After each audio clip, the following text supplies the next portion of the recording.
Hey everyone, welcome to another crossover episode of Group Text and Behind the Velvet Rope. Hello, David.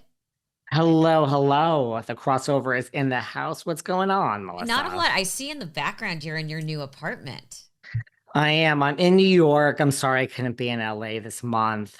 It's probably way warmer there than it is here. It's cold here. Well, it's a little cold here too, but our cold is not the same as your cold. No. But let's get right to business because we have a lot to cover, starting with the big Teddi Mellencamp exposing of the affair and the divorce and all of that. There's a lot going on. Now, you told me that you have that this is very common in the horse world when we were speaking offline. Yes, this is very common. It is not shocking news. In the horse world, it's very incestuous. There's always a lot of cheating, and if not like full-fledged cheating, flirting, and it's just, it's like a traveling circus. So you're with the same people all the time for the entire year, going from show to show to show. So those kinds of things do happen. So when it came out that it was with her trainer, I was like, not surprised. Yeah, now she is angering some people, because she has not really confirmed or denied anything. Right. The rumor is that she has had this affair with her trainer and her husband has had affairs in the past, and they were apparently a long time ago, but this apparently was an ongoing thing. And the trainer's wife was pregnant at the time. And so people are not happy with Teddi. At first on her podcast, she said, I will not confirm or deny any of this.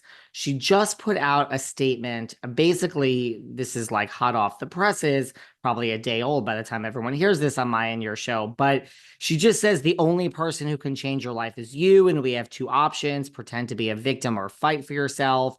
We all deserve peace and happiness. She's cried and mourned. She's taken accountability and apologized for things she has done wrong. Now, a lot of people are like, well, you haven't really said anything. No, I was going to say, what does any of that mean?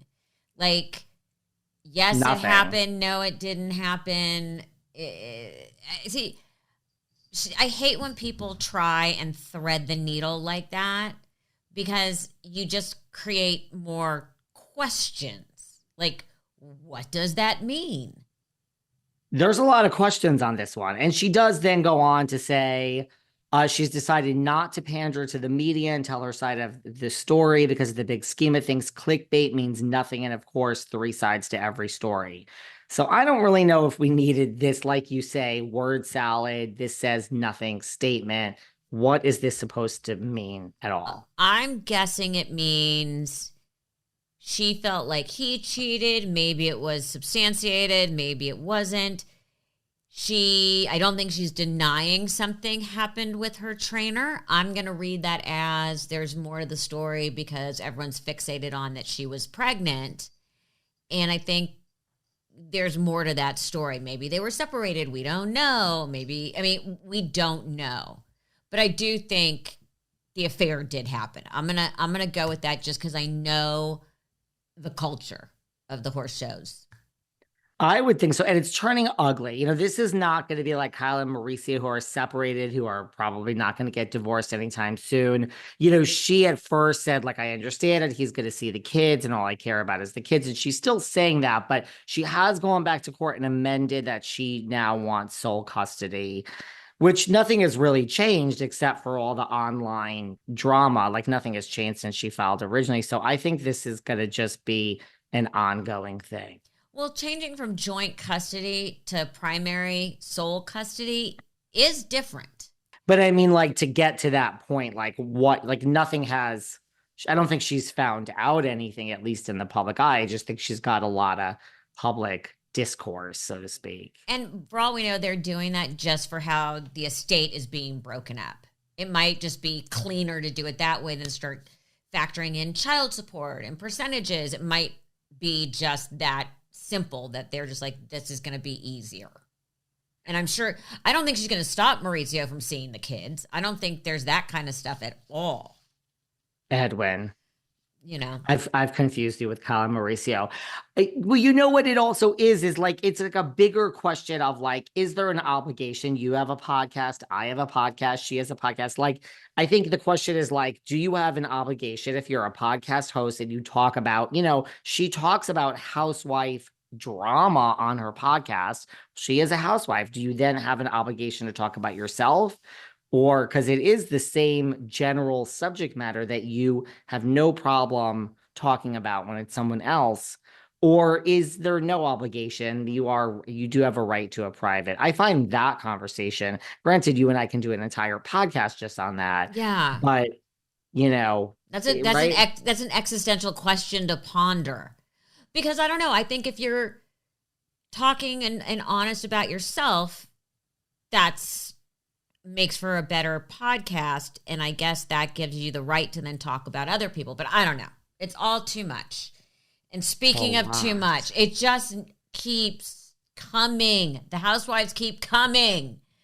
Bethany and Luann. You were explaining to me there's a little sort of weird fighting, but not fighting, started as a compliment, but was taken not as a compliment. Explain. Well, Bethany has spoken out. Look, the new Real Housewives of New York, let's just put it this way. It's not great. It's not good. I mean, it's hard to watch. It's clear these people don't know each other, and the ratings really have suffered. Now, the ratings got a huge boost last week because they put it after Beverly Hills Housewives. And that I don't think is going to change. People are actually upset in the comments that the ratings have increased by being after Beverly Hills because now people are afraid that it's not going to be canceled. And people actually want it to be canceled. Granted, you could just turn the channel, everybody. You don't have to keep watching it. But Bethany has spoken out and said, it's not great. And she gave a compliment to like the OGs, including herself. So that was nice considering, her and Luann and Ramona, they've all had their ups and downs. Then she does go on to kind of put down the other OGs and to say like, the way Bravo kicked them out, it was out with the old and in with the new. And these are ladies that certainly need a paycheck. So the more she talked, she kind of took herself out of the negative part of this statement and just left the others, which really was reminding everyone, like, don't forget that I sold my company, for this much. And I just bought my new Hamptons house. And so it's kind of like when Luann was asked about it, like how great, your friend that you've had some issues with has given you a compliment. Luann's like, well, I don't know if this was exactly a compliment. And it is true. Bethany does like these backhanded compliments. Well, yeah, but that's part of her shtick. Her charm. Shtick, charm, call it what you want. But it was very much, hi, here's a compliment. Now I take it back, and now I'm giving you a backhanded compliment. And you're not invited for dinner at the new Hamptons house. I don't know. It's all very... Now, have you been to the Hamptons house? I have not been to her New Hamptons house. I've been to Luann's Hamptons house, and Luann, has run into Bethany over the summer, and they had a moment, and then that didn't really go well because they took a picture and Bethany put it on her social, and Luann was like, well, obviously it became a thing. By the way, even more interesting, I don't know, we didn't talk about this yesterday, but Luann in the same interview came out and said that she was making out with Pierre's, which is in Bridgehampton, with Hugh Grant, of all people. Hugh Grant?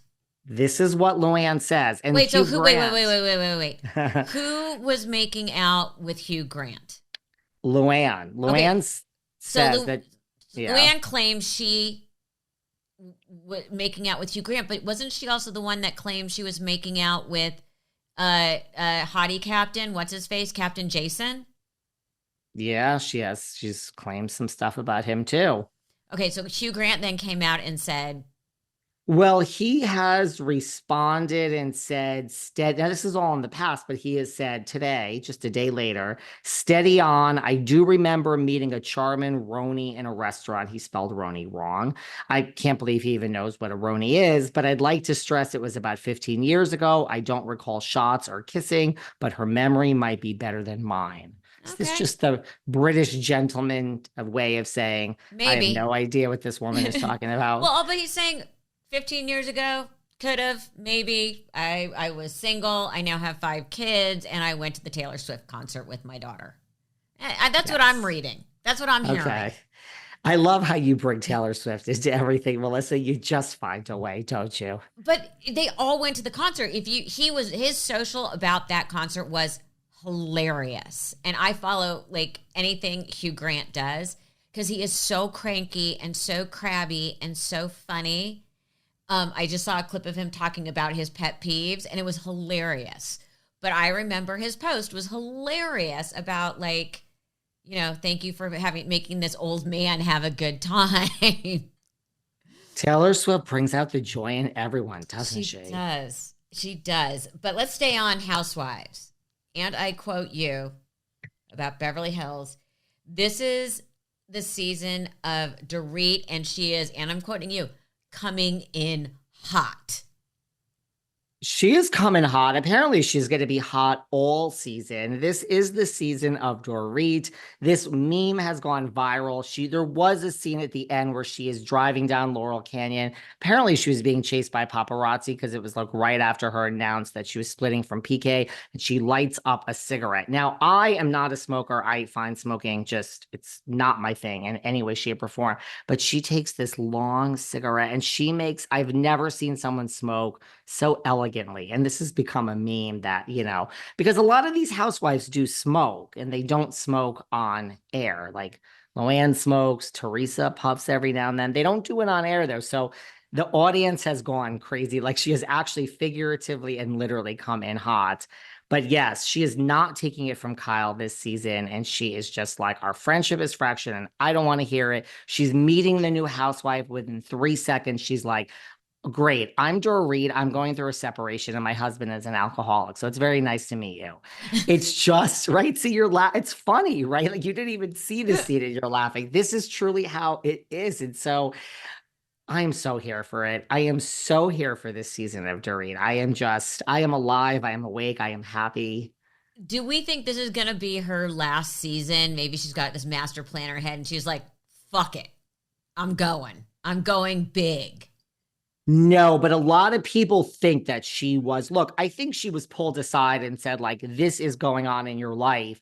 Like, just come in guns blazing. You have to show it. Like, we all have your back. I feel that happens, but I don't think there is this thing where she keeps getting asked in interviews like, well, you were going to maybe not come back. So this is why you're acting this way. And she's like, this isn't why I'm acting this way. This really is what's happening. Like her and Kyle really did have a falling out, and I think they're in a somewhat better place today, but they don't want to reveal too much. But no, I think she was told, like, just let it hang out. That's what the people are going to love. And the producers were right. Like, we are loving this. But I love her. She's just like, on it. Now, Andy Cohen's comments about the overnight ratings.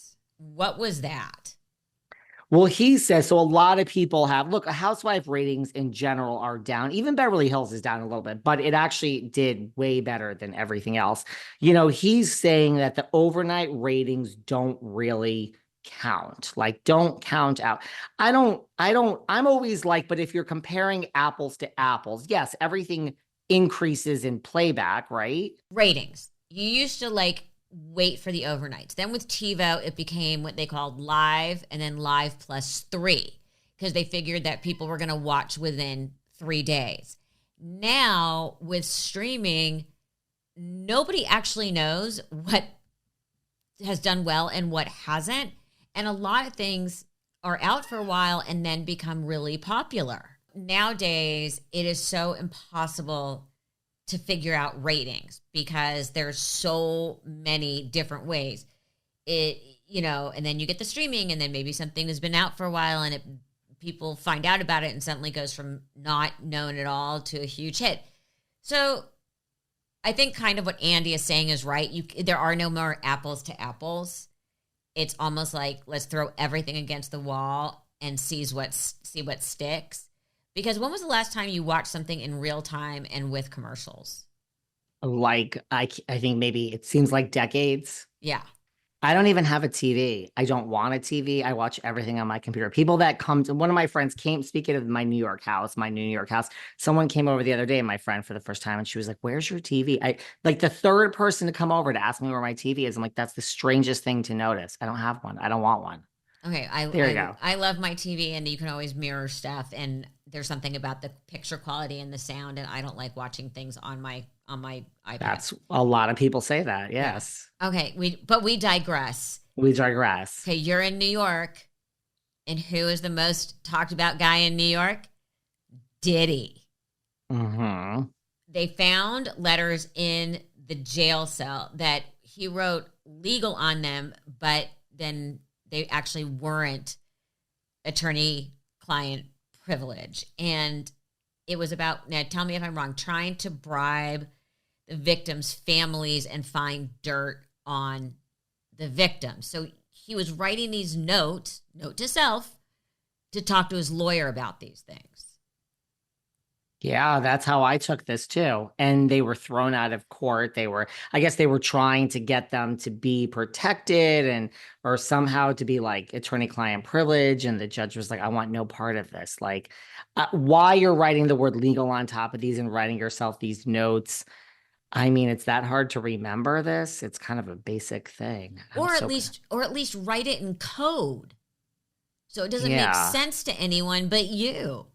Like, I mean, like him or hate him, and what he has done is just like nightmarish.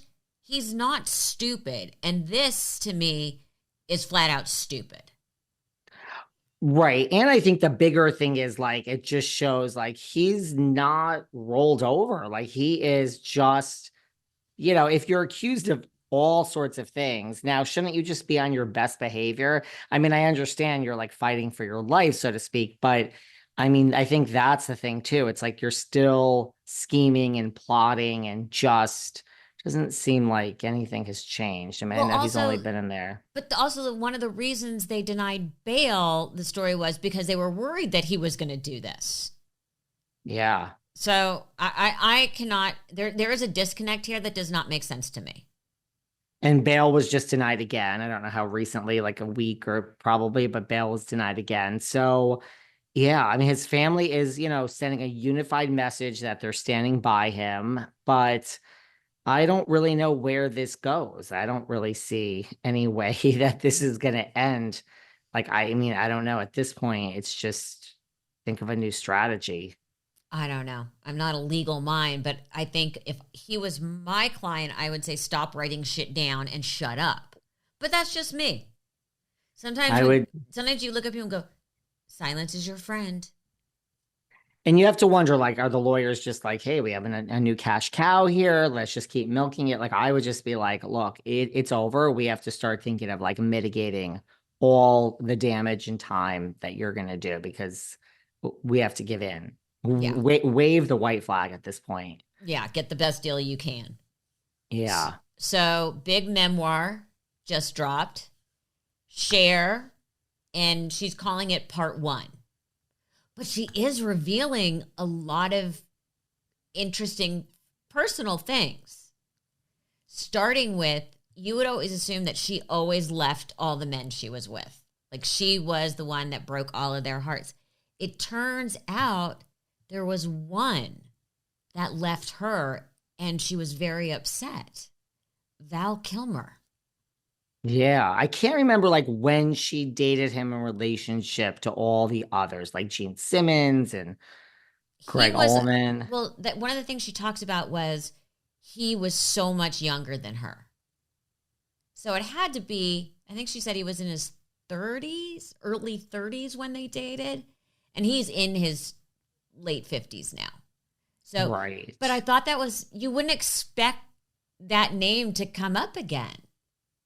Out of all the guys, yeah, that's the one that got away. Yeah, that was, I mean, this book is, I mean, she reveals like at one point, Sonny really thought he was serious about throwing her off a balcony. She talks about how Sonny took all the money. I mean, it's, that stuff we kind of knew, not the throwing off the balcony part, but, you knew that she did not get an equitable portion of the business when they split. Yes. But she's very revealing. She does not pull punches. She also talked about, or talks about, again, this is supposed to only be part one, that in all the movies she made, there were two directors she despised. One of them was Peter Bogdanovich, who directed her in Mask, which was kind of like a huge breakthrough performance after her first sort of smaller movie roles. Yeah. But he's notorious. Like, people either love him or hate him. This is not like groundbreaking. But the next one I found fascinating, Frank Oz, who originally directed her in Mermaids. But Frank Oz is the guy from the Muppets. She won't even say his name. She'll say that other guy from the Muppets was horrible. That's how she's just won't even say his name. Which is crazy. Frank Oz, you know? But it was interesting to me, or is interesting to me, that the names she's revealing, I mean, I didn't think Peter Bogdanovich was a shocker, but the other people she's talking about in the book are really like you never would have guessed. Yeah, I didn't know it was Frank Oz. I mean, and she got him fired. She said it was him or me. Yeah. I mean, and she's worked with some tough people. Right. And then I love the story she told about Meryl Streep. I don't know if you saw this part where she said Meryl Streep gave her advice on Silkwood. Like, if a director wants it done a certain way, just say yes, yes, yes, that's great. And then just do it your way. She's like, half the time they won't even notice. Oh, yeah. So there's advice from Meryl Streep. I mean, gotta love that. So good person to get advice from, right? Yeah, you think? I mean, but they always talk about that. Do it how you want it. And, if you have to do it their way, and then do it your way. And if your way is better, that is the one that will make the movie. Interesting. Yeah. So, yeah, they don't even know the difference, like, once they kind of give you. But we could have had Mermaids without Cher. That's all I'm thinking about. I barely remember Mermaids. Christina Ricci. Christina Ricci was in it. And was Winona Ryder in it too? Yeah. I mean, that was a major cast. It's a good one. She did a song for it. It's a good one. Oh yeah, it's a good one. Because let's pivot to one of my favorite topics, the Kelceys. Mm-hmm. So much going on in the Kelce household, and it's a lot without even factoring in Taylor Swift. So this is the whole thing. So Travis's team is having a great season. They've only dropped one game. He has admittedly not been playing well. He's definitely playing better. The team, I think, is just going to roll right through. But Jason has announced he is getting a talk show. He is getting a late night talk show once a week on Fridays on ESPN. That's major. Okay. He has announced that he is getting his own late night talk show on ESPN once a week on Fridays. Starting, I can't remember if they're starting in December or January. And then that's major. That's major. Then on the heels of that, just yesterday it came out that Kelsey is getting her own show. How I read it, I'm unclear if it's a podcast that they're doing in a film or if it's a standalone. I know it's through the podcast company, but she's now going to have her own show. And they also announced that she's pregnant. They're pregnant with their fourth daughter. Jason is clearly never going to have a son. And it got over 1 million likes on that announcement. Is Taylor Swift really this powerful that, this whole family is just winning? But the family they were winning before. They were winning before, from the time of the Kelce Bowl when Jason and Travis played each other in the Super Bowl, and their mom kind of became this sort of like pop culture, cool mom, like the whole thing. And speaking of Donna Kelce, yeah, she's in a Hallmark movie. I mean, so it's like, to be a football mom, yes, okay, it's a big deal when the two brothers play against each other. I get it. But a Hallmark movie, like, even if the part is really small, it is very small. It is very small. Still, that's like, everyone is winning here. Everyone is winning. But You know then how they would win even more is if there was an engagement. nothing's going to happen till after the end of the Eras tour. And what's very sweet is she's been crying on stage because it's coming to an end, and it's almost 2 years. It's 2 years of her life. Wow. I mean, that's a lot. What happens after it's over? She's going to take a minute off. Well, she apparently is a workaholic, considering that she managed to re-record 2 albums and write and recorded a whole new album while on tour. So I don't know. I would hope I wouldn't be surprised if there was an engagement or a pregnancy followed immediately by an engagement. I would not. Would that surprise anyone? When is the Eras tour over? Is it like January, February? No, it's over in December. Oh. December 8th, I think I read, and I'm only remembering that because we're having a party on December 9th. So that's an easy day to remember. So like, I guess the new year, maybe. I mean, I don't know. I gotta be honest. I didn't see this one. I apologize to you and the Kelceys and Taylor.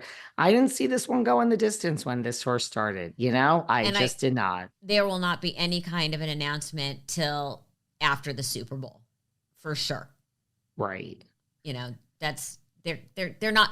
Whoever is running this whole giant thing is doing a great job. What I want to know is how much of it has Tree Payne, who is Taylor's longtime publicist, mastermind, advisor, has stepped into the world of Kelsey.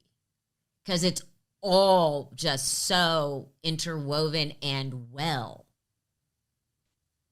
Well, maybe this Payne person that you speak of has called our good friend Kris Kardashian and has been told, just take the whole thing over. It'll end up better that way. Well, you know what? Let's hope for lots of good things with the Kelceys to talk about in December. What's your Thanksgiving plan? I am going to families in Scarsdale, which is right outside of the city. Our Thanksgiving is, I mean, nothing will rival your mother's, but it is online with that. It is not quaint. It is like they are horse people too. So there's the horsey people and it's catered. And it's just a whole it's like people are like, oh, I don't want to sit with my family and have them like, I could avoid everyone I want to avoid with. There's going to be so many people there. Not that I want to avoid my family, but it is a big to do. What are you doing? Do you have it at your house? We used to do it at my mom's. Then after my mom passed, we started doing it at my house. And this year, my cousin's son got married earlier in November. So we realized they're not going to be able to come out in November, that they've ended up coming out last weekend anyway, because we all went to the Eagles-Rams game. Go Birds, we won. So we're actually, for the first time I've ever done this, we are going away. That's Steve nice. And his sons and me and Cooper were going to go away for the weekend. Never done that before. Are you excited? It takes some pressure off of. Yes, but I feel like I have to go visit my mother's good dishes and my grandmother's good dishes that only come out at Thanksgiving. I feel like I need to go to stores and be like, guys, I love you. I swear. Just this year, you're not coming out to the party. So you could make a trip to storage one day. And just apologize. Look at some other things, and just make a tour through it all. Exactly. That's a good use of time. Isn't it just? Okay, David, start making our list for next time. It's going to be our last show of the year, December. We're going to have so much to follow up on. Think of all the end of the year gossip that's going to be happening. Oh, it's going to be good. Best of lists, worst of lists. Oh, it's going to be great. We're going to have so much to discuss. I can't wait. Another great crossover, Melissa. Another great one. I'll see you soon. See you soon. Bye.